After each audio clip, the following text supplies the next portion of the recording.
Hey loves, I'm Marley Liss, and welcome to the Sensual Revolution. This is a global movement to reclaim sensual empowerment on an embodied and systemic level. My personal path of sensuality has not been easy. Shame around my body image, sexual abuse, and my queerness had me dissociated and numbed the heck out. It's been a big journey to get to where I am today, but I really have turned my pain to purpose. Along the way, I've learned our personal healing makes epic waves in this world. This podcast is here to remind you that your healing is selfless. When you learn to shed shame, love your body, and claim your worth, you pave the way for all people to do the same. Here, you can expect to hear from sexual educators and healers who work at the embodied level of sensual empowerment, as well as policymakers and justice leaders who work at the systemic level. It's all connected. So whether you're at the very beginning of your own sensual healing journey, or you're a sex-positive advocate and superstar, this community welcomes you. Let's come together and revolutionize this planet one loving, sensual step at a time. Hello, loves. Welcome back to another episode of the Sensual Revolution. Today's conversation is probably one of the most special, beautiful, educational conversations I've ever had. I feel like so deeply impacted and inspired by Katherine Hervey's work and what she shares with us all today. So I can't wait for you to listen. Before we dive into that, I want to say happy Sagittarius season. As a little Sag baby myself, this is my favorite time of year, and so many exciting things are coming up over the next month. I'm offering a absolutely free workshop on December 8th. It's going down in my Facebook group, Claim Your Sensual Empowerment. So you can find that in the show notes. This is going to be a masterclass on how to cultivate sensual self-love and a sense of embodied safety.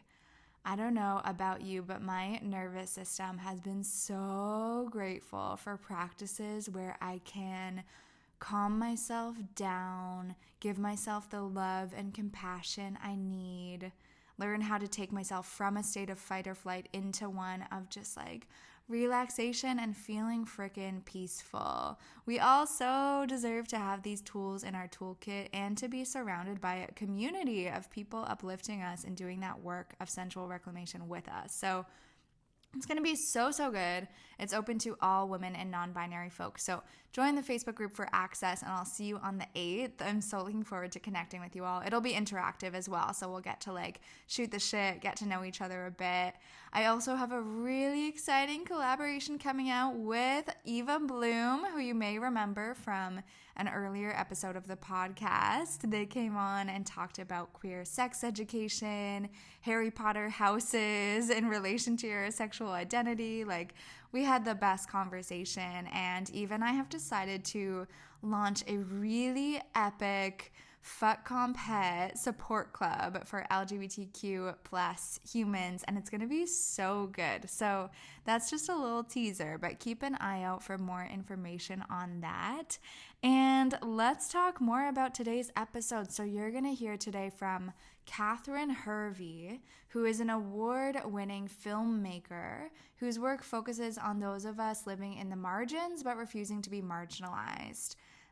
She's the creator of the Prison Within documentary, which I highly recommend. It's an award-winning film that sprung from her work as an LA public defender and volunteer prison college instructor, where she worked with men weekly who had committed serious acts of violence and had been sentenced to die in prison.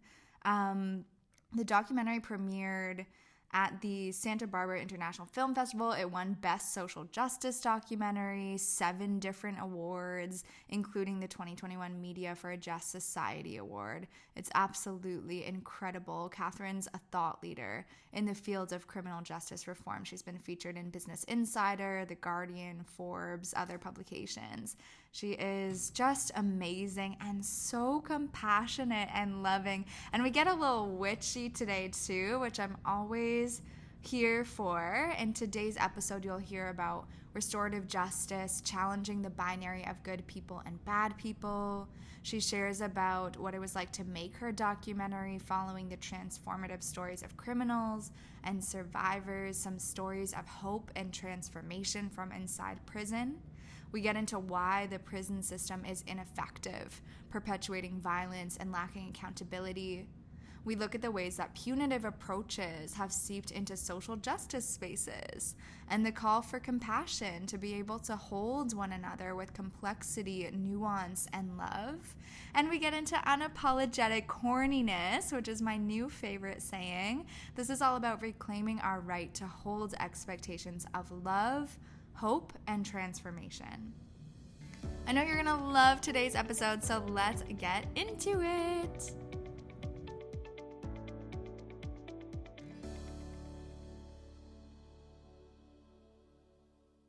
Hello, everyone. I'm so excited to be here with the amazing Katherine, who is such an inspiration to me. Katherine, how are you today?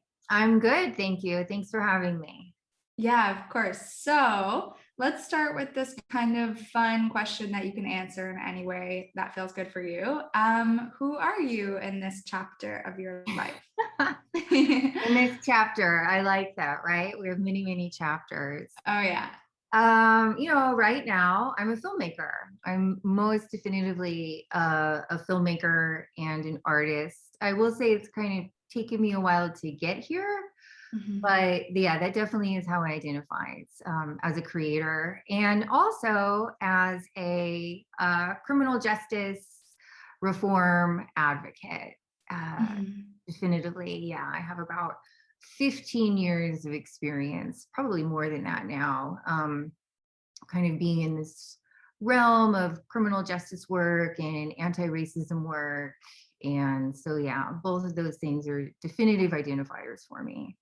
Amazing. Yeah, thank you. And I just recently watched your amazing documentary, The Prison Within, and of course it dives deep into restorative justice, which is really near and dear to my heart and work and story. So can you tell people who maybe haven't seen the documentary what it's about and what it focuses on?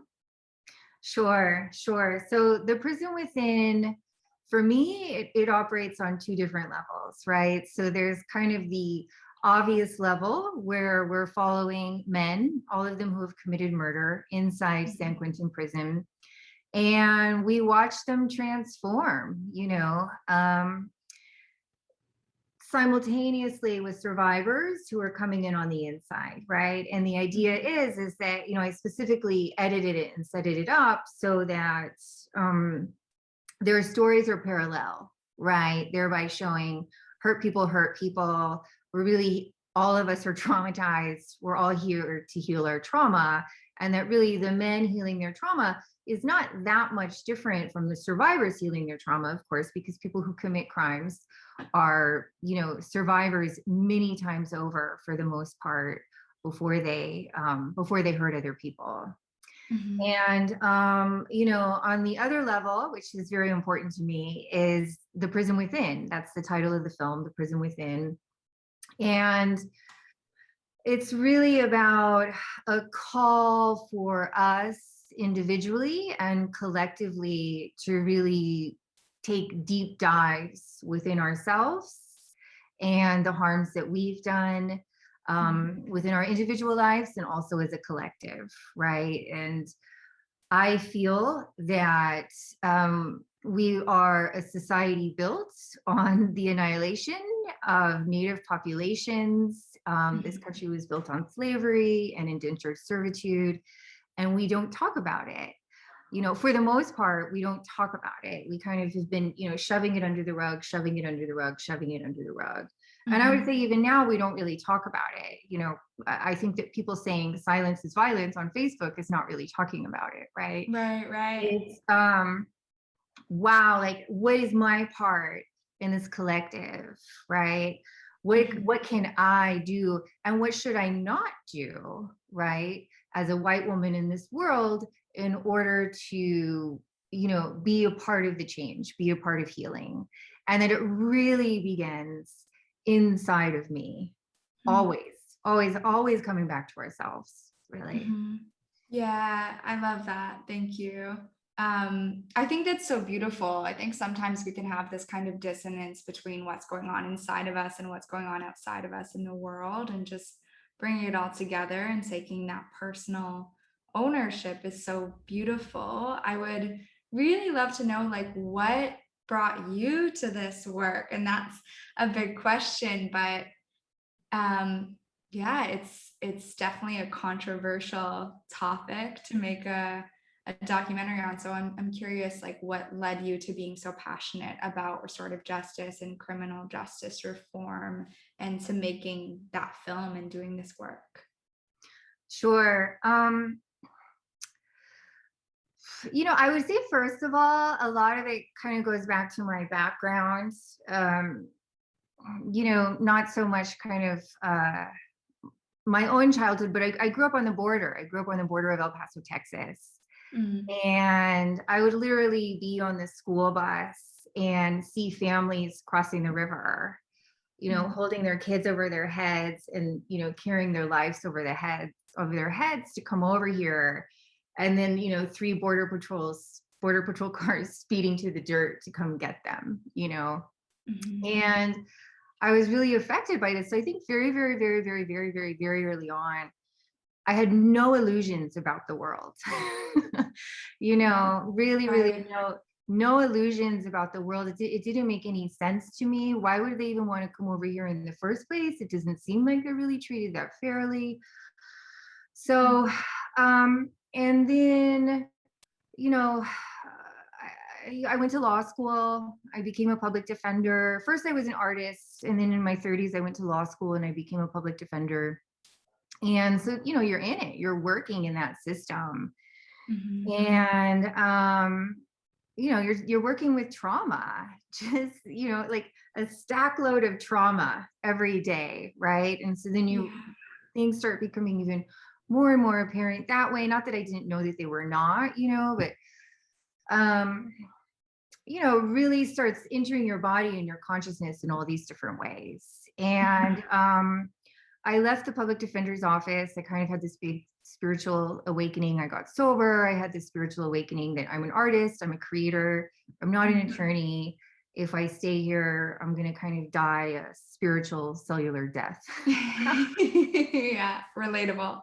Yeah. It was very, very clear to me. So, and then I started teaching as a volunteer instructor of political science at a men's prison in Washington State. And, I quickly realized that pretty much everyone I was in there, all the men that I was meeting throughout the years, most of them had LWOP, which is life without parole, right? Okay. Where these inherently long sentences, which generally means they did something, which generally means they really harmed another person. Not always, of course. And I really felt this palpable sadness and wanting to make reparations, wanting to reconcile, wanting to heal themselves, wanting to heal the world. But of course, they're not able to because they're locked behind the walls. And really, I would say, in many ways, not even having the language to do that. And so the prison within just really kind of sprung from all of that, my other restorative justice work, my other activist work. Yeah. Yeah, super powerful. What I appreciate about this work so much is it just challenges so many of the mainstream narratives we're given, like the binary of good person, bad person, and the idea that prison is the ultimate justice. I'm curious, like, when you first became a public defender, did you believe in the prison system? Were you like, this is, how to make wrongs right? Or were you kind of challenging that from the outset?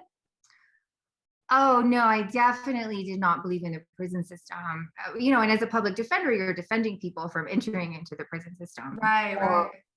But, you do really, I want to say this with the utmost respect for public defenders because their work is so necessary right now. Mm-hmm. And, they're construed in this weird way as if they're not competent or, they're not really working for their clients, which isn't true. But, I did also feel like a cog in the wheel, a cog in the system Mm-hmm. at a certain point. There's really only so much that you can do, right? And that's really, you're there for that client that's sitting next to you. You can't change the system. There's no way to change the system as a public defender at that level. As a trial attorney, first of all, because you have 100 cases coming at you, new cases coming at you almost every day, right? Mm-hmm. You're super under-resourced, and you have this person in front of you who is really looking at having their life to really start to deteriorate very, very soon. And so that's what you're focused on. Yeah. I think I just took a tangent. Did I answer your question? You totally did. You totally did. It's always a tangent with topics like this because they're so big. Like there's so many directions to go in.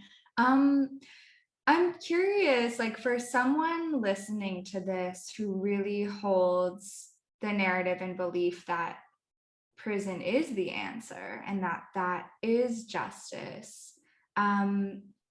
Why would you say that prison's ineffective? And I guess I want to share as well, like, I remember when I asked for my sexual assault case to conclude with restorative justice, and one of the prosecutors was like, oh, honey, like, don't you understand? Rape is bad, and like people who do bad things should go to prison, and that's how it works. And I don't judge those people because that belief is so deeply ingrained in us, in everything in our world. So yeah, all that to say, what would you say to someone who holds that belief, and why is prison not necessarily effective and healing?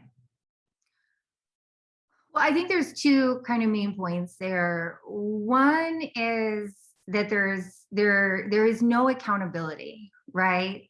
Mm-hmm. Accountability is super important if someone's going to, because most people are released, right? And if they want to change, if we want people coming out as quote unquote productive members of society, whatever that means, they need to take some accountability for their actions, right? And really over 50% of people in prison are in there for acts of violence. It's people kind of think everyone's in there for drug crimes, but people are in there for crimes of violence. As a public defender, I know there's no accountability because the very first time you meet your client, right? Even if they want to tell you everything, I'm so guilty, I did this, I did that, I'm shutting them down, right? I'm saying, hey, my name is Katherine Hervey. I'm your public defender. It's so nice to meet you. I have really 10 minutes with them at this point. This is what we're going to do. We're going to go in, tell me your story. We're going to spend a little time. Then we're going to go in and we're going to plead not guilty. I mean, first time that you're meeting with your attorney, outside of your arrest, and already you're not guilty, right? Mm-hmm. There is no accountability there. It's just everybody gaming and working the system, right? Mm-hmm. Which I had no problem doing because that was my duty. That was my duty, and I took it very seriously, right? Like, you have no one on your side at this point except for me as your attorney, and I'm under-resourced. So, and then going to prison isn't really accountability either, because we're throwing more violence at them. It's a system of violence. Mm-hmm. And really then what happens if you're not willing to take those steps and really work on yourself is that the violence just becomes more and more entrenched, right? So we're taking already traumatized people, we're throwing them into a system, first the court system, and then the prison system, which are traumatizing people just as much, right? There's a bunch of studies that say that people come out of prison with as much PTSD as people who are coming out of, war zones, coming out of the military. And, it's about survival, basically. if you don't have any other resources in there, and then they come out and we expect something different. Mm-hmm. Mm-hmm. And it's silly. It's absolutely silly. And I will say this is that, I've had people watch the film and I take it to heart. They say, oh my gosh, before I watched your film, I was a lock them up, throw away the key. I don't care about you. Why would I care about you? And you actually have me thinking, you actually have me changing my tune a bit, right? Mm-hmm. And I think that's a third component, which is very important. And this is very much with the prison within, is that we think that somehow we're better than people who are in prison, that you and I are not capable of committing violence. And it's not true. It's 100% not true. But for a specific set of traumatic circumstances, you and I are just as capable of really hurting other people, and there's many instances in our life, even now, where we're hurting people, so yeah. Mm-hmm. Yeah. Okay. Since you brought it up before we hit record, I'm like, we can get a little like creatrix, feminist energy. Like when I think of all these punitive notions that come with the idea, like everything you just so powerfully and clearly said of like these binaries of good guys, bad guys, criminals, innocent people, all these things, like I really kind of think back, and I'm just going to go here like to the like biblical notions of heaven and hell, and this really intense pressure that I think a lot of people are experiencing today to be perfect. And I think we're seeing that in the form of like cancel culture online, like which side are you on? So I'm curious, like what is the alternative to that? If we don't have good guys and bad guys, what do we have? Well, we have nuance. What we have is the human experience. We have the ability to contradict ourselves. We have the ability to grow and change. And it's heartbreaking, the world right now, how binary it is, even more so since the pandemic started, right? Because fear is powerful. Fear is powerful, right? So, it's so deep, right? Because it's also very patriarchal.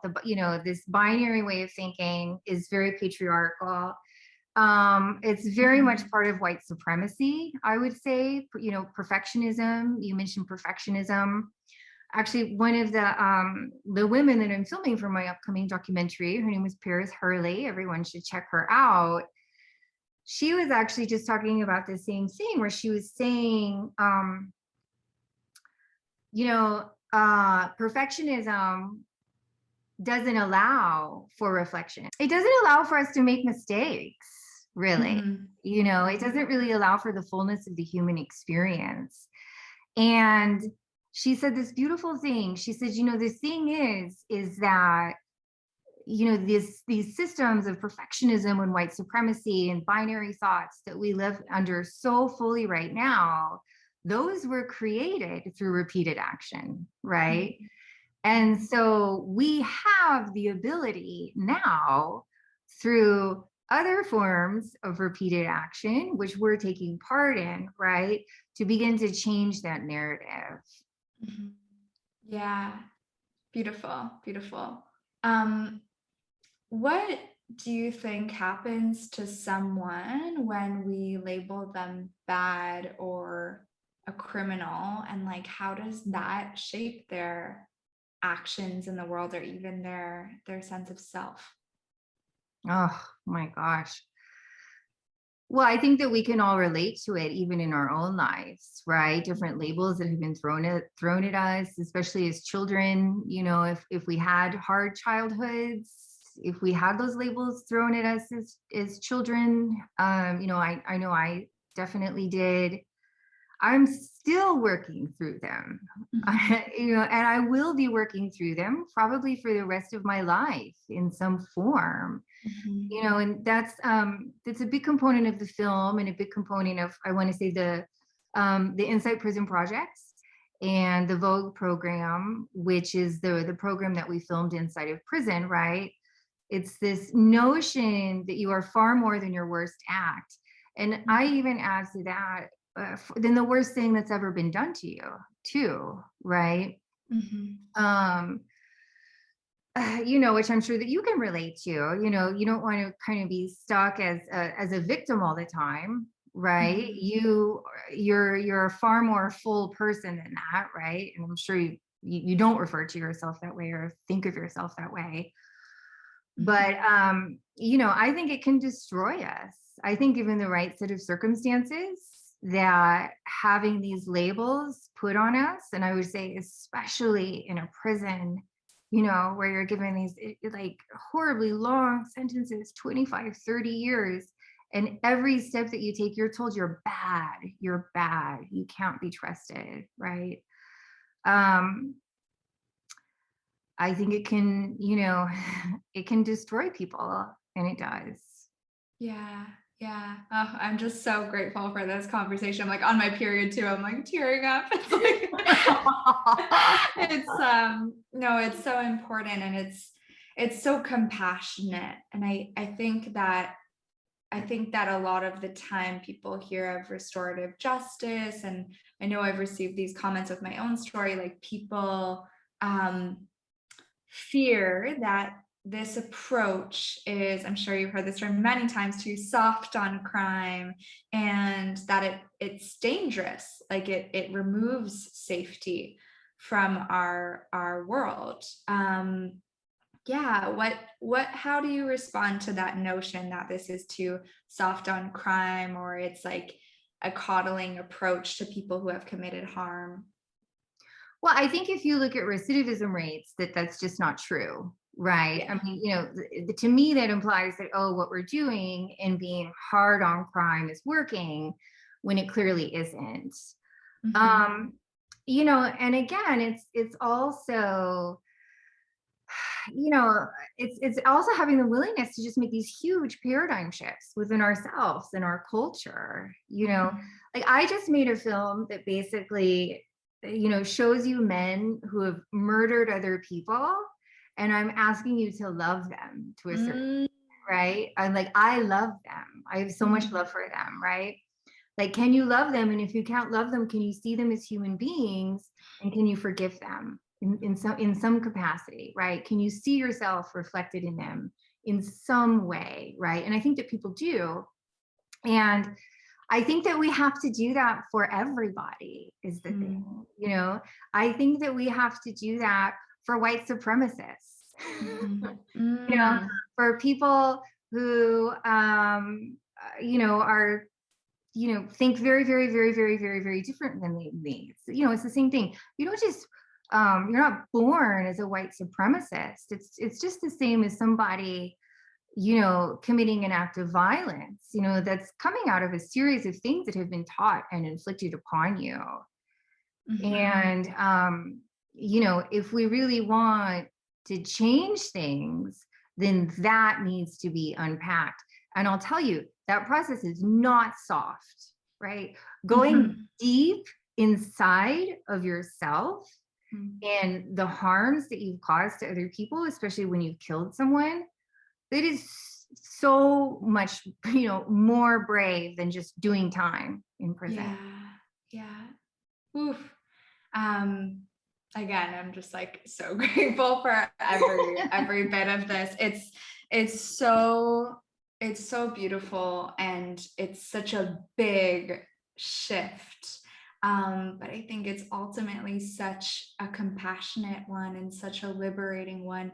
And I hear so much of reclaiming our humanity and what you're saying. And that's like humanizing others, like humanizing anyone who's caused harm in any given moment, but also reclaiming our own humanity and our capacity to love people in that complexity. I think that we ultimately love ourselves more when we're able to love others in their complexity. You know what I mean?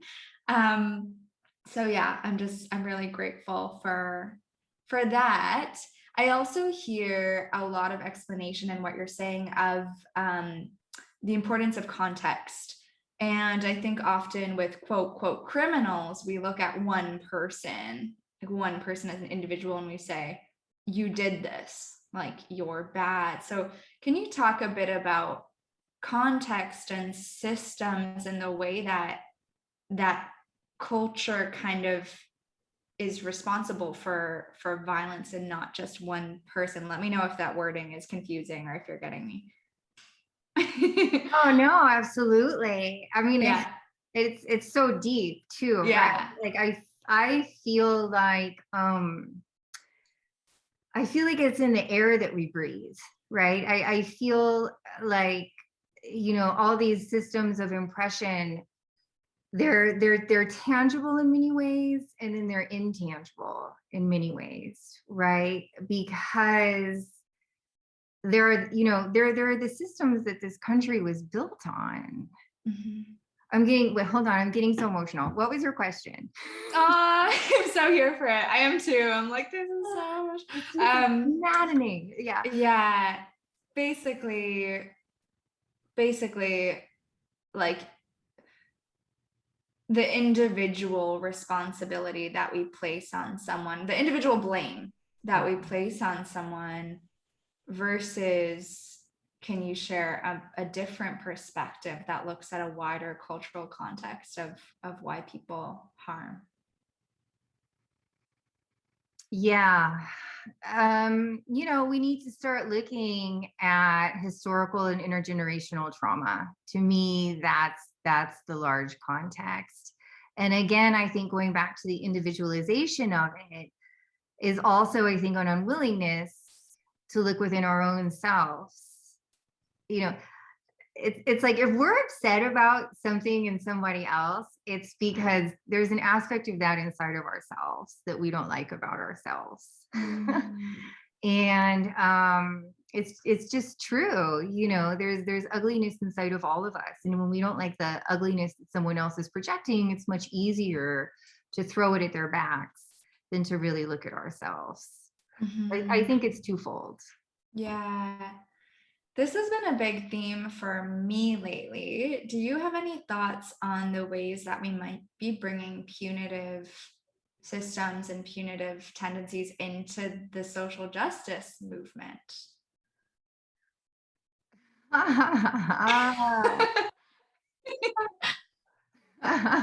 We both know that's a very tricky question, right? Yeah. I will say that I've been in quote unquote restorative justice meetings with restorative justice organizations that I found most horrific and binary conversations between people that you know, and again, it's because we're human, right? Like you know, we're human beings.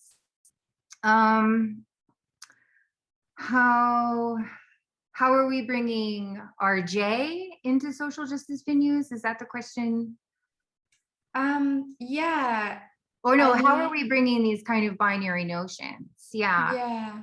I mean, I would say it's just the same.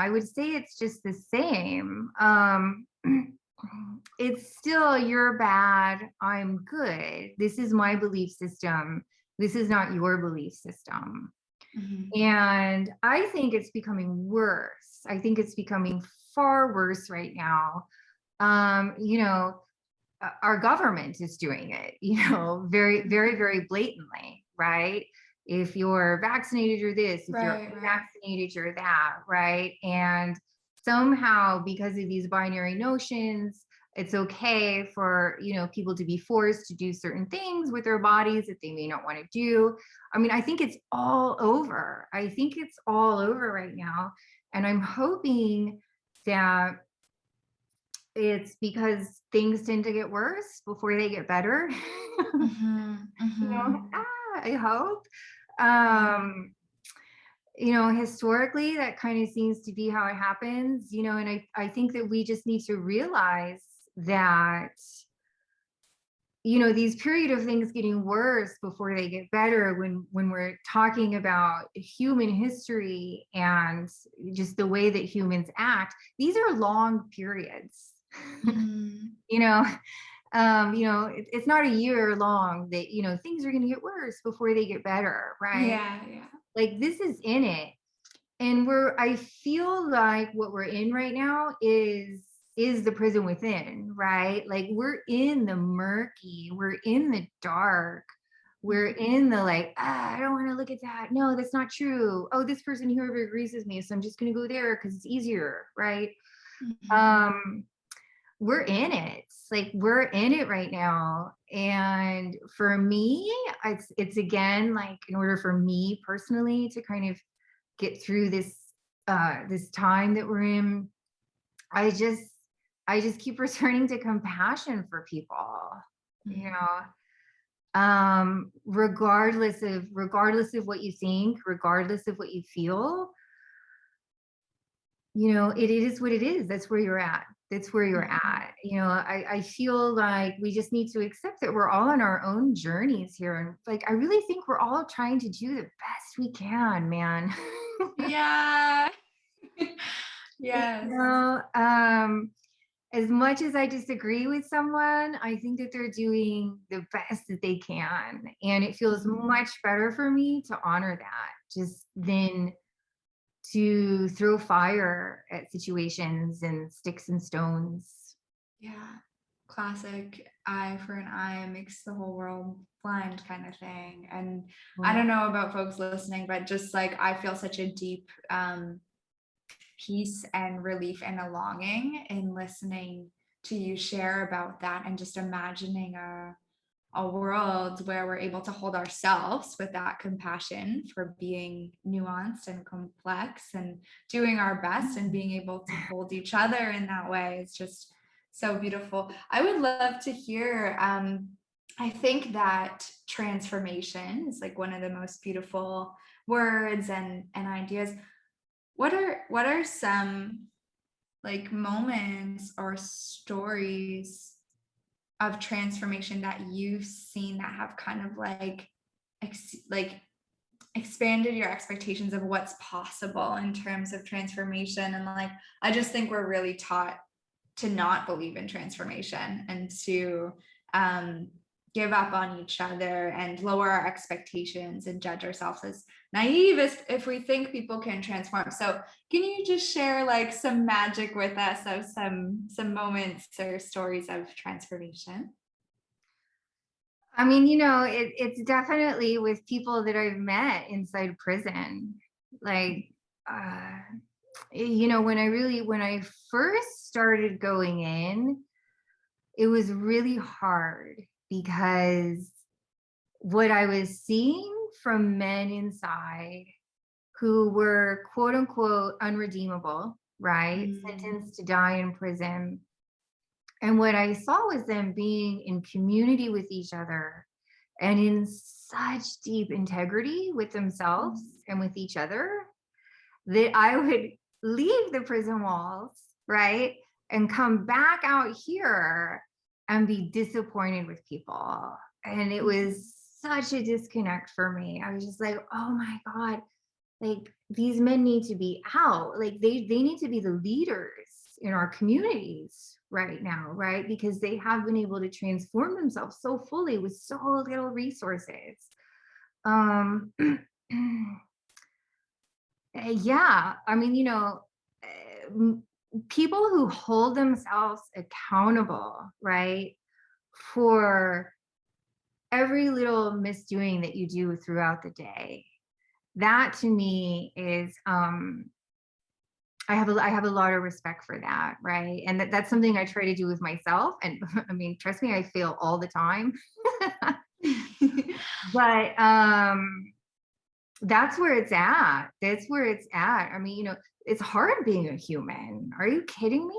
I mean, some of the things that I say to myself sometimes, I'm like, wow, Katherine, you would never say that to anybody else. Do you hear how you're talking to yourself? Right?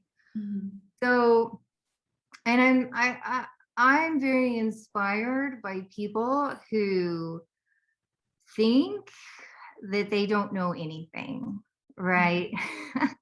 That Mm. just accept that, we're here on this journey to learn and to love one another as much as possible, and to keep coming back to that and keep falling off the horse and keep getting back on, really. It's so compassionate. And I think of like the mental health crisis that's happening in our world. And I think I want to say especially in North America, but I also want to say globally. And I just feel how important it is for us to it almost feels like coming back to like a kindergarten energy where it's just like sharing is caring, and it's kind of simplified. I just really am with everything you're saying. I'm just like, yes. I know. See, that's the thing, though, is that, we're made to feel that it's corny, right? We're made by this larger world and these systems to think, oh, come on, really? Like, that's going to work. Like, your lovey-dovey potion of, compassion and forgiveness and looking at yourself, like, good for you, But, I mean, but when you really when you look at all the religions, when you look at all the masters, like whatever religion it is, it's all coming back down to self-love and self-mastery. Yeah. And well, yeah, projecting that out into the world. 100%.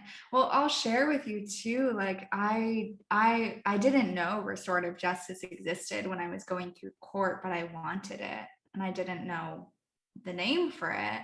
And you said something earlier about loving people who have harmed. And I remember like I made a video weeks before I did go to court, and I was like, I want to have a heart that's so big that I can even love this man who raped me. And I remember feeling very naive and very ignorant, and the patriarchal narrative was kind of like, get your head out of the clouds, girl. Like, where do you think you are? And I think it's very real that we're taught to judge ourselves for holding those like quote quote corny beliefs in love and hope and transformation, but we can't eliminate these things in the name of judging ourselves for being corny. Which also reminds me of the amazing woman in your documentary, Dionne Wilson. Yes. And how she shared about, well, maybe you know more. Maybe you can share. I mean, I know it's not your story, but maybe you can share a bit about her experience and what was captured in the film. Sure. So first, I just want to say I so applaud your experience and everything that you went through and everything that you've done, and the way that you're taking, a horrible experience for you and really expanding it in this way with love and transformation and just getting your voice out there in this really big way. So thank you. Thank you. Yeah. Thank you. Yeah, so Dionne, her husband was murdered. He was a police officer, and she was, at that time of the mind of a lock 'em up, throw away the key, obviously, as a law enforcement family. And her husband's murdered, and that's horrible. That's absolutely horrible. And she wants the death penalty for him. Goes out on this big media campaign to really get it for him, really vilifying the man who killed her husband in the media. And she gets the death penalty, and lo and behold, she feels just the same. It brings her no healing, no completion. If anything, she felt like she almost felt worse, right? Because she'd been holding on to this, oh, once we get the death penalty, everything's going to be okay. And then, of course, it's not.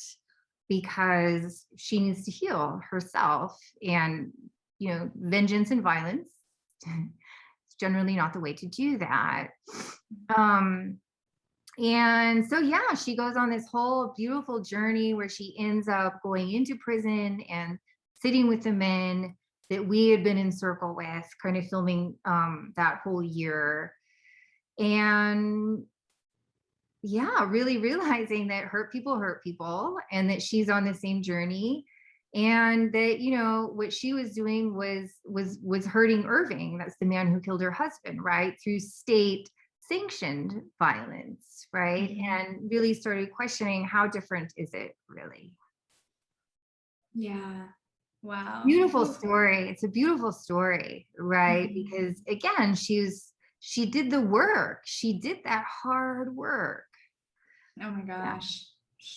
Friggin' huge, bottom of my heart shout out to Dion. Like, I just like instant teared up when you said, there's that moment where she gets what she was fighting for, the death penalty, but it's an empty moment. And I just think that that's such an important story, because I think that as survivors, we're promised that. It's like, drag yourself through this system that sucks for you too. Like the court system is so horrible for us as survivors too. And we drag ourselves through it on the promise that we'll feel free and safe once that person is locked up or even sentenced to the death penalty. And there's so many of us who don't access that because of like inequity within that system and so many things.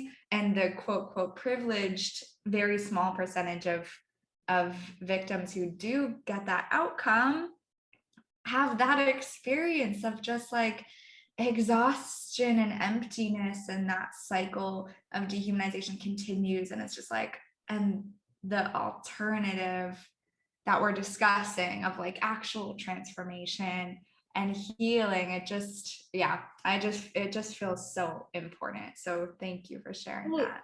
And part of that is that the state thinks that it knows what you wanted, right? The state was like, oh, we know what's best for you, we got this, right? And it's not true. It's not true. The state just wants to win, right? The state's incentive is to win. It is not about your healing. Yeah, and how wild to leave the notion of healing out of all of this. It's just left out. Yeah, I mean, even like when we were creating our press and our descriptions of the film, there was this hesitancy to even use the word healing, which is so ridiculous, right? Because, you want obviously, you make a film, you want it to appeal to the largest audience. How are you going to be describing it? And, it's the same thing that we're talking about, like, oh, healing, how corny, But, ultimately we did, of course, because that's what the entire film is about. But, why did I even have to have that thought in my head? It's ridiculous.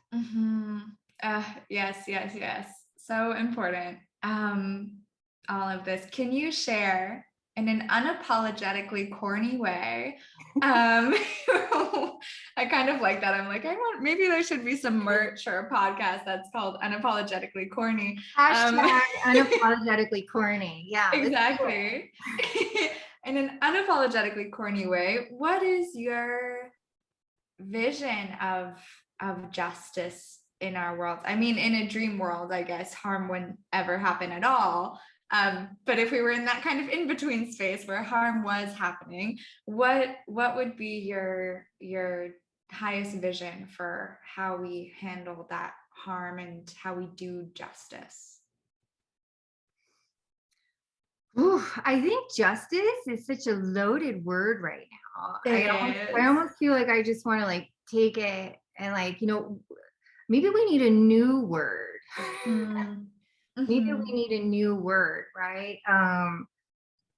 Reparation, reconciliation.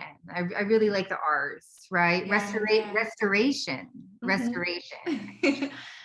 is, I think, a better word than justice, right? When it's like, here's the situation. Somebody has been harmed. It's not okay, right? What can we do to restore this situation and to restore the people that are involved in it? What is the best way to do that? And I think, and of course, this is part of the problem with the world that we live in, is that we have to accept that we don't know, right? And that the solution that we might come up with might not work. And we may need to be fluid with it and, look at it differently and apply a different situation, right? We need to unpack the thoroughness of the situation where it's not just the 4 elements of a crime, right? Someone, and that's what it's broken down to, really, is there's 4 elements or 3 elements, whatever it is a crime. And can we prove that this person committed it? And if so, then they go to prison. And so, yeah, it would be a restoration and an understanding that it may not work and that we may have to keep doing, applying different answers and different approaches. A lot of the shows that I'm on or, articles, people ask me, they're like, how do we move from a criminal justice system to restorative justice system, right? Or how do we use restorative justice to change the system? And I always come back to, it's ridiculous for us to think that we can just change a system overnight, right? And that we also need to realize that these systems are made up of people. And again, that if we in our own lives can't use kind of more restorative methods in our, with my husband, I don't have kids, but with our children and our communities, with our friends, then we really can't be like rah, rah, rah, calling to change the system that way too, right? It's not going to work. Like we're really all in this together. It's really all connected. And I'll just say one more thing. This kind of goes back to another thing. When I remember when Chauvin was, the guilty verdict came in, right?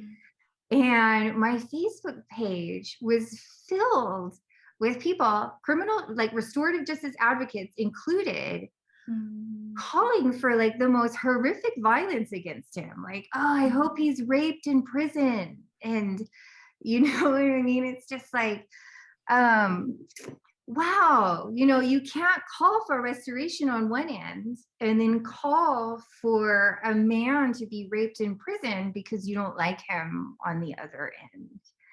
So it's restoration and, it's holding ourselves accountable as well as we're calling for restoration. Yeah. Yeah. Powerful. And I want to say too, I don't want to make it seem like that I'm not an asshole from time to time on a daily basis. So I just try and catch myself. Yeah. Yeah. One of my favorite things to give myself permission to sit in is like conflicted feelings. I think of when you were just sharing that, I think of when Kobe Bryant like tragically died, and there were so many posts just like kind of pedestaling him, being like, wow, this was one of the most incredible people, oh my gosh. And then he also has a history of sexual violence, and we're just leaving that out, or we're not acknowledging the nuances by being like, this is the most incredible person in the world. And I was like, I'm confused because I feel so much empathy about the tragedy of that death. And I also don't want to just pretend this was a 100% saint angel, never done wrong person. So it was definitely a big learning for me to be like, it's okay to have conflicted feelings. Yes,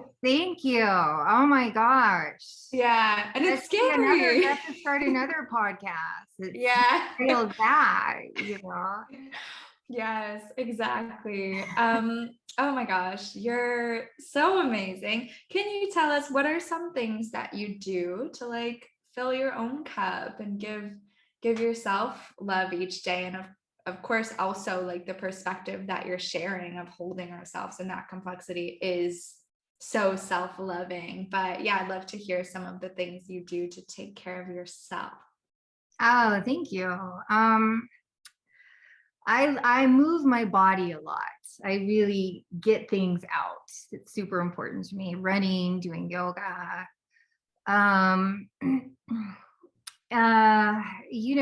Meditating sometimes, not always, but trying to find some quiet time for myself, trying to be out in nature. And really just, my friend Karina Montag, everybody should look her up. She's amazing. She was an advisor on the film. She has this thing called she calls it rigorous accountability. And I really like that. I really, really like that I'm rigorous. I'm very rigorous with myself. Because, I've been taught growing up to be ugly, right? Like, the world that I grew up in is kind of ugly and not very safe, right? And so, we kind of turn that on ourselves, which then of course means that then we turn it on to the world and to people around us, and especially people we love because they're the closest to us. And so, yeah, I try to be rigorous. Yeah, amazing. I'm excited to look that up, and I'll look it up and maybe drop some of those notes and references in the show notes as well for folks to find. Can you share what's next for you and like a little bit about this amazing project, this next film that you're working on?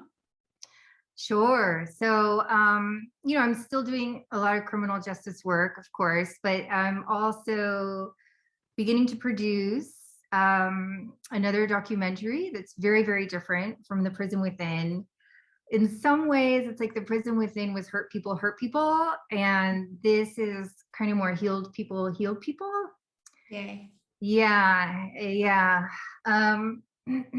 Which is also so interesting because it's like that was where I was at that time, moving through my own stuff, making that film, right? So it kind of makes sense that here is where I am now. The creative process is so interesting. And it's about creative process. It's really following female artists, female in the broadest sense of the word, but it's about women in the broadest sense of the word, who are creating art as its own radical act to shift and really elevate consciousness and shift the paradigms that we're in. And what I'm interested in, this idea of, this is the world over here, right? This is the patriarchy. These are the systems. These are all the things that, I've kind of railed against my whole life, and I can continue to rail against, or I can be like, so tired. You guys are so tired. I don't even have time for you. I don't even have time for you because I'm over here creating and shifting. And those are the artists, the women that I'm following as well, right? They're totally on their own tip, totally on their own trip. Great, that's happening over here. I'm already over here, man, shifting. So yeah, it's technically kind of the matrix, but I think that that's going to change. Okay, I'm so excited about this. Like, I just love this so much. And a word I'm really passionate about is embodiment, and just like embodying what we want the world to be, which brings it into our reality in our world now. So humans, like you're describing, that approach to life is just one of the most exciting and inspiring things to me in the world. So I'm so excited to watch this, and I'm so happy that you're creating this and that you've created all that you have and will continue to. This has been freaking amazing. Can you let listeners know how to connect with your work, maybe how to watch the film? And of course, we can drop those links below as well. Yes, please do. So yeah, I have a website, KatherineHervey.com. The Prison Within is available on all the things, Amazon, iTunes, different cable channels. It's going to be streaming on Discovery Plus in February. Very exciting. But if you go to theprisonwithin.org, it'll kind of list all the places it's available, or you can just Google it. And yeah. Amazing. When will Creatrix be out, or other title be out? Yeah, well, please watch. So actually next week we're heading up to the Bay Area. We're going to be filming an amazing artist, also very close friend of mine. Her name is Anastasia Shapani. So follow on Instagram, Katherine Hervey at Instagram, which is at the very least, because I don't have anything else for it yet. I need to come up with a solid name for it. But yeah, on Instagram, that's definitely where I'll be posting the shoots and the updates about the upcoming documentary. Thank you. Yeah, thank you so much. I feel like this has been magic, and I've like teared up and just felt really deep hope as well in so much of what you shared. So thank you. Thank you so much. I feel the same way. Yeah, so fluid, so beautiful, so easy. Easy. Yeah. Thank you. Thank you everyone for listening. Thank you so much for listening, loves. So many moments of that interview. I just like wrote them out in my journal, quoted them. Wow, Katherine offered us so much power in that conversation, so much inspiration and love. I think that these can be really courageous topics to navigate, so I honor every single one of you for listening with an open mind and heart, and whatever you may have felt throughout listening to that, I honor that as well. If this inspired you, please do share this podcast, leave a review. It really helps us amplify these messages. I hope to see you on December 8th for this upcoming workshop on how to cultivate sensual self-love and embodied safety. Again, you can join and access that by joining my Facebook group via the link in the show notes. Make sure to follow Katherine. Check out the Prison Within documentary if you haven't yet. It's amazing. I'm sending you all so much love, and I can't wait to share next week's episode with you.